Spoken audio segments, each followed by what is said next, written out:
Юрій Віталійович, дивись, повномасштабне вторгнення Росії в Україну, яке розпочалося 24 лютого 2022 року, вчора відзначало 1568 діб.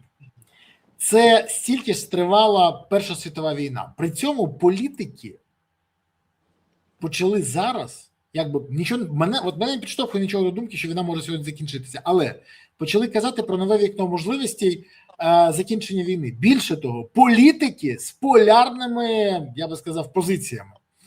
Це літо може вирішити дуже багато у війні, тому потрібно готуватися. Зеленський. На сьогоднішній день, нарешті, я чую реалістичні розмови про те, що ми скористаємось вузьким вікном можливостей по зупинці війни.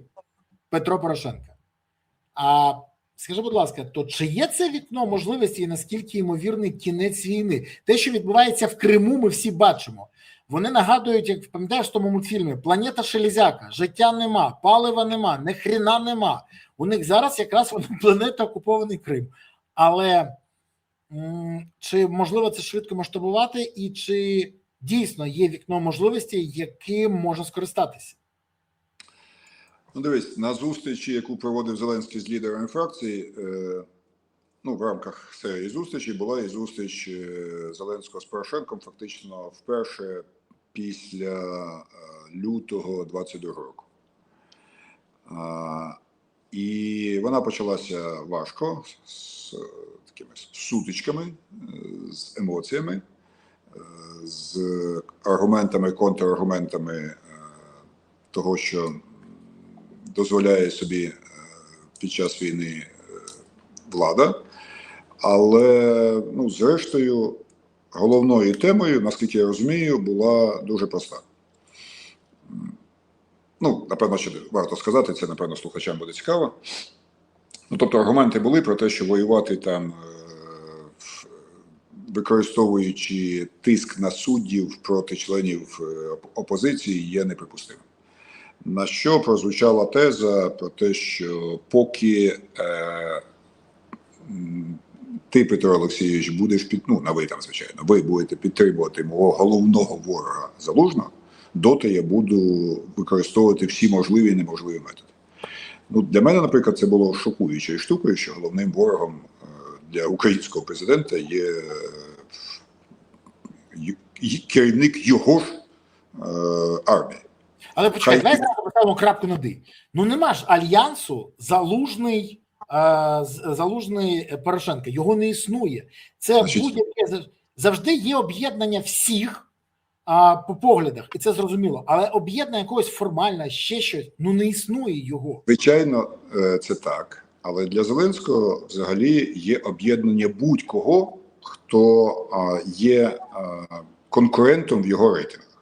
Залужний – його головний конкурент. Він має найбільший рейтинг і довіри, і підтримки на виборах. Попри своє вперте мовчання на посаді посла у Британії, він все ще займає перші місця. І тому Зеленський вважає його своїм головним ворогом. Напевно, треба було б сказати політичним ворогом, тоді б вже воно хоч на щось було схоже. Всі, хто комунікують із Залужним, просто зустрічаються і спілкуються, автоматично переходять в табір ворогів Зеленського. Так влаштований світ нарциса. Він бачить себе єдиного на цій сцені, в цей трагічний момент. Це не командна гра. Це продовження серіалу одного актора. Кожна серія визначається там новими обставинами, але герой незмінно позитивний. І всі, хто заважає йому бути одному на сцені, всі, хто вказує, що він далеко не позитивний, переходять в один спільний табір ворогів. І в тому таборі є не тільки Порошенко, і не тільки Разумков, і не тільки Залужний, але туди вже записують і Федорова, і Буданова. Тому, звичайно, ніякого альянсу між цими людьми, не те, що якогось там спільної політичної сили, а навіть якоїсь узгодженої співпраці не існує. Це правда. Всі вони так чи інакше по-іншому бачать дії України. Всі, включно з Будановим, до речі. І, звичайно, з Залужним. Але це не означає, що вони вороги. Так само, як, до речі, і Порошенко не є ворогом Зеленського. Він просто мислить іначе, в нього інші цінності, інше бачення. І от в кінці цих розмов, насправді, це і було продемонстровано. І Порошенко пояснив, що з його точки зору зараз наступає всього на 2, максимум 3 місяці вікно можливості примусити Путіна припинити війну. Чому? Його головний аргумент в тому, що через 2-3 місяці, через дії ЗСУ, через успіх дронової війни і втрати Путіна в глобальному масштабі своїх країн-сателітів, типу Угорщина, типу Вірменія, типу, що там ще вони продули на днях, інші країни, яких він використовував в своїх імперських інтересах. От він змушений буде підняти ставки, а це класична тактика, чи там навіть стратегія Путіна, піднімати ставки. Що в нього залишилося ще? Він же на Україну, здавалось би, все кинув. Ні, у нього є ще 2 пункти. Один недопустимий, це ядерна зброя, і це всі прекрасно розуміють. Імператор Сі йому навіть заборонив згадувати про таку можливість. Зверніть увагу, що Путін про це ніколи не говорить. Ну, різні там ідіоти навколо нього це можуть вякати, але от він ніколи це не використовує. І не використає. Але в нього є ще один достатньо потужний резерв. Це називається загальна мобілізація. Може бути 300, може бути 500, може бути і 1 мільйон. Але вибач, будь ласка, що переб'ю, але якщо він оголосить загальну мобілізацію, він не оголосить її раніше, ніж пройдуть вибори в Держдуру. Ні, вважається, що саме до того він може її оголосити, коли відчує, що це негайно приведе до зміни на фронті. Але почекай, вибач, ну гаразд, уяви собі, він оголосив мобілізацію. Поки мобілізують, поки підготують, поки озброять, поки навчать, та це півроку. Ну гаразд, 3 місяці. 3 місяці. Борислав, ми ж з тобою живемо в країні доконаної інформаційних маніпуляцій. Ти сумніваєшся, що можна зараз оголосити мобілізацію, а вуличні бої, які вже точаться в Константинівці, оголосити результатом цього? Ну, для росіян. Все, питання знято, я розумію. Якщо намітиться прорив в будь-якому іншому місці, дивіться, для чого робиться мобілізація? Вона робиться для того, щоб в якусь тріщину пішла лавина. Так собі мислить Путін. Він вважає, що ми тріщимо. Це абсолютно не відповідає дійсності. Да, у нас величезна проблема з кількістю особового складу на лінії бойового зіткнення. Да, дрони по суті своїй замінили піхоту. Я вже колись розказував цю цифру. Середня дальність дронів не Middle Strike, не Deep Strike, а звичайних дронів на фронті 1,4 кілометра. Це означає, що дронами вибивається ворожа атакуюча піхота прямо перед бруствером. Фактично, трошки більше, але фактично заміняється робота кулеметників. Бо їх не вистачає. І от уяви собі, а що результатом того, що піхоти мало? З'являється такий евфемізм, таке слово інфільтрація, просочування. Звичайно, якщо стоїть один солдат на 5 кілометрів, то, звичайно, в разі туману або дощу, коли дрон не може ефективно працювати, починається оця сама інфільтрація, оце саме просочування. Саме таким просочуванням і захоплювалося і Бахмут, і зараз Константинівка, і всі інші міста.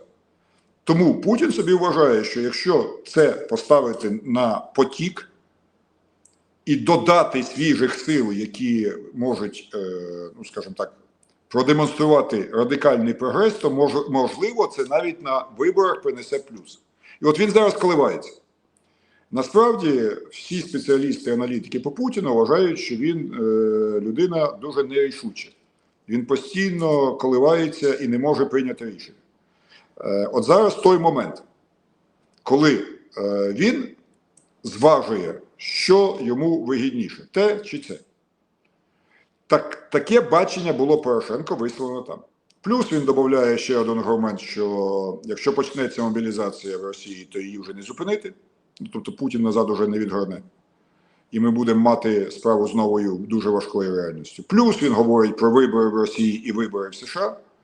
Тобто він наводить ряд аргументів і вважає, що є максимум 3-місячний термін для початку мирних переговорів. Зразу скажу, що я в цьому сумніваюся. У мене рідко буває, але буває, коли мої думки не співпадають із Порошенком. В даному випадку я не бачу можливості примусити Путіна сісти за стіл переговорів ні листами, ні навіть посиленням санкцій. Тільки посиленням бойових дій. Якщо, на жаль, ракетні можливості України залишилися на словах, то я вже сказав, як я бачив би це посилення. І, звичайно, посилення, вірніше, нормалізація роботи в сфері мобілізації. Але зразу після цієї зустрічі першим тему вікна можливостей для миру озвучив Порошенко і отримав 0 критики від платних зелених коментаторів, що було дуже незвичайно. Після того, буквально на другий день, ту ж саму ідею, а через декілька інтерв'ю навіть фактично по тим самим пунктам, які я щойно казав, ну, ті самі 4 причини, озвучив Зеленський, потім Буданов, і це показує, що вони знайшли порозуміння в цьому напрямку. Правда, мені здається особисто, що Порошенко щиро вірить в таку можливість, хоча мене, наприклад, він не переконав. А Зеленський робить вигляд, що він вірить. Чому?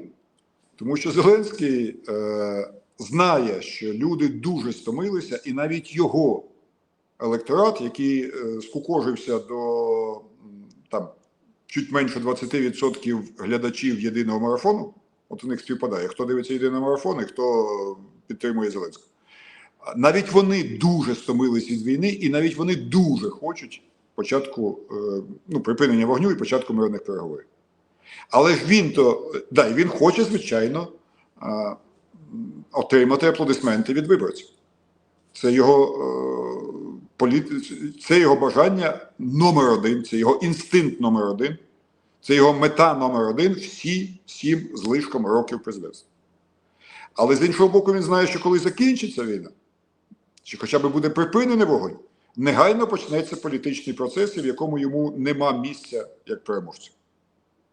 І тому він пише лист про мир, але в такій манері, щоб ніяких переговорів бути не могло. І тому далі продовжується ця дивна гра, коли політики різних таборів виступають за початок мирних переговорів, але президент говорить тими самими словами, про ту саму мету, але такими словами, які фактично унеможливлюють ці самі переговори. Я, звичайно, не буду зараз згадувати про те, що Зеленський нам обіцяв кордони 91-го. Я, звичайно, можу тільки іронічно ухмильнутися на вічні репризи і Зеленського, і Єрмака про те, що Мінських угод не буде. Звичайно, Мінських угод, які не віддали ні 1 кілометра української землі і ні на йоту українських зовнішньополітичних можливостей до укладання будь-яких союзів, уже не буде. Але коли він говорить, що я вважаю, що найкращим результатом може бути зупинка по ЛБЗ, і більше ми землі, і ми української землі не віддамо, то я пам'ятаю, скільки землі віддали фактично без бою в перших 2 тижні лютого 22-го року в селі Обережжя. Я опускаю всі ці політичні брехню, яка для піару звучить з його вуст, але смисл в одному. Чи є таке вікно можливостей? Я аналізую внутрішньоекономічні російські процеси. Ні, Путін ще не знаходиться посередині краху економіки, на жаль. Я аналізую його фінансову ситуацію. Іранська війна дала йому новий приток крові, на жаль. Ми аналізуємо політичну його ситуацію. Ми не бачимо жодного організованого спротиву Путіну. Є лише вибудова несміливої політичної альтернативи. Я вже сказав, ця партія Суркова, і, можливо, якісь там ще підтягнуться. Аналізуємо його зовнішньополітичну ситуацію. Да, вона, звичайно, найбільш критична, але, знову ж таки, в Сполучених Штатах з ним все ще заграють. Китай його бетонно підтримує, бо Китай не хоче, виступає за те, щоб Росія не програла. Вони це публічно кажуть. Коротше кажучи, я не бачу, чому Путін саме зараз має бути припертий до стінки. Але, припустимо, я щось не знаю. Тоді, очевидно, треба робити це разом і без зайвих КВНівських прибамбасів. Значить, треба, як серйозні люди, визначати керівника делегації, бо очевидно, що Умеров, на якому висить плівки Міндіча, не користується довірою ні американських, ні європейських союзників. Це ж очевидно. Він не повертається в Україну приблизно по тій же причині, по якій керівник Держфінмону, нєхто Пронін, також місяцями сидить за кордоном, бо боїться зустрітися в аеропорту з детективами НАБУ. Так в нього ж обшуки проходять фінансового моніторингу. І НАБУ і САП проводять. Так, але і у Умєрова ситуація не настільки публічна, але близька до цього. Тому треба, очевидно, президенту зібрати усіх політиків, визначитися із спільною інформаційною лінією, пояснити свої аргументи, свої розкладки, домовитися разом, бо це точно те, що має об'єднати націю. І зрештою тут треба покликати тих, кого він вважає ворогами. З усіма порадитися, вислухати всіх, прийняти спільне рішення аж до Ради національної безпеки і оборони, прийняти рішення, хто керівник цієї делегації, і в нормальному дипломатичному стилі, який використовується навіть у спілкуванні з ворогами, для того дипломатія, власне, придумана, почати ці переговори. Ми всі за. Але поки що ми бачимо, мені здається, з одного боку щире бажання певної частини політиків зупинити війну, і щире бажання інших політиків робити вигляд, що вони стараються, але цю війну продовжувати. Бо 90 мільярдів вже є, так вони вважають. Ну почекай, 90 воювати мільярдів можна це ще. гроші.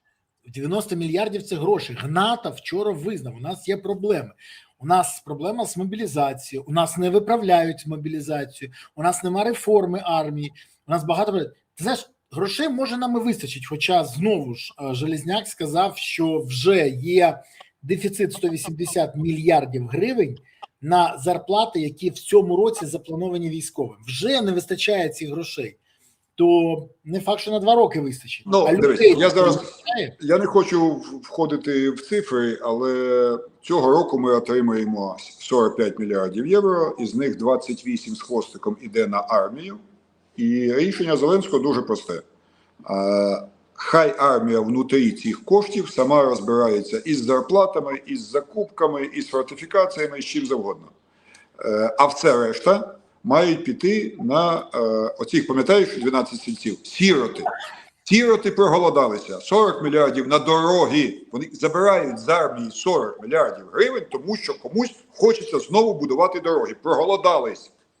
Знову йде на кешбек, знову йде на як воно там, господи, є бачок? Медійні, це само собою, медійні програми прославлення одного найвеличнішого. Це просто ідіотизм під час війни. Але тим не менше, гроші є. І от тут, по-моєму, і зарита собака.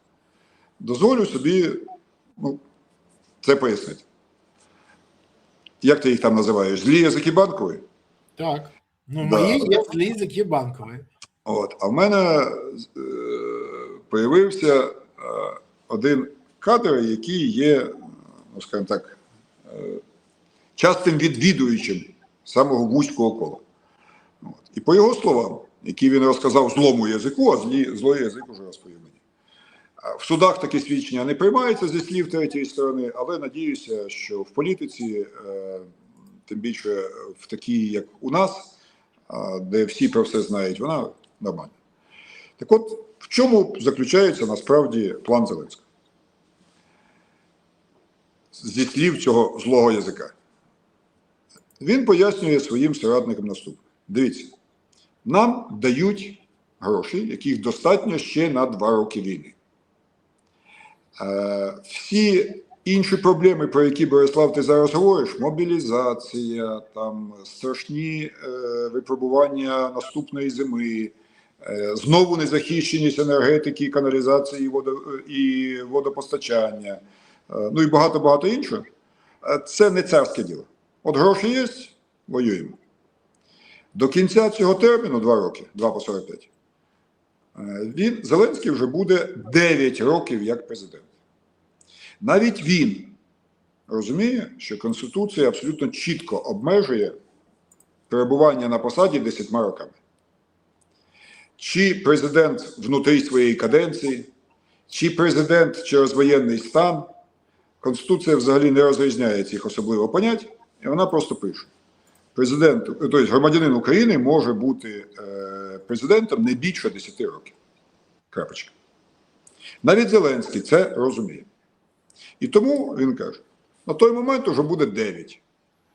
Тудим, сюдим 9,5. Ми підписуємо мир от на той момент. Тим більше, що і Путін буде вже більше виснажений. І ми вже ракет наробимо, ну, надіюсь, не на словах, як завжди. І в Штатах зміниться баланс влади на користь більш проукраїнських демократів.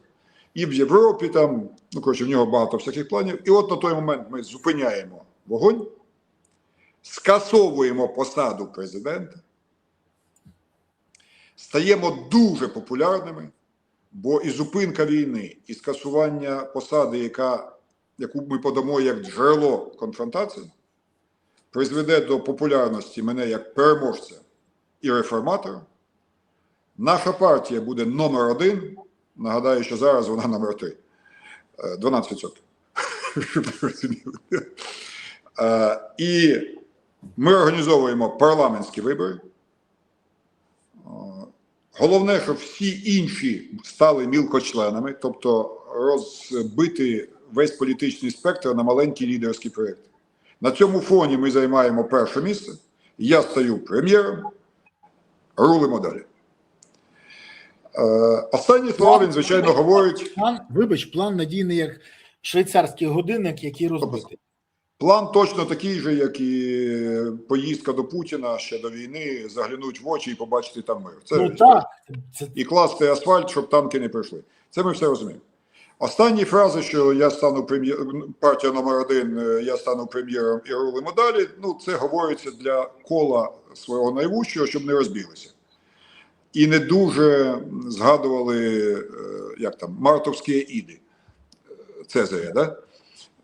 Коли ти ж пам'ятаєш, коли Цезар йшов в Сенат, а тут його найближчий соратник кінжал йому в спину засунув, ну і Цезар повертається і каже, і ти, Брут, а той каже, сюрприз. Ну, щоб такого сюрпризу не було, він каже, ми рулимо далі.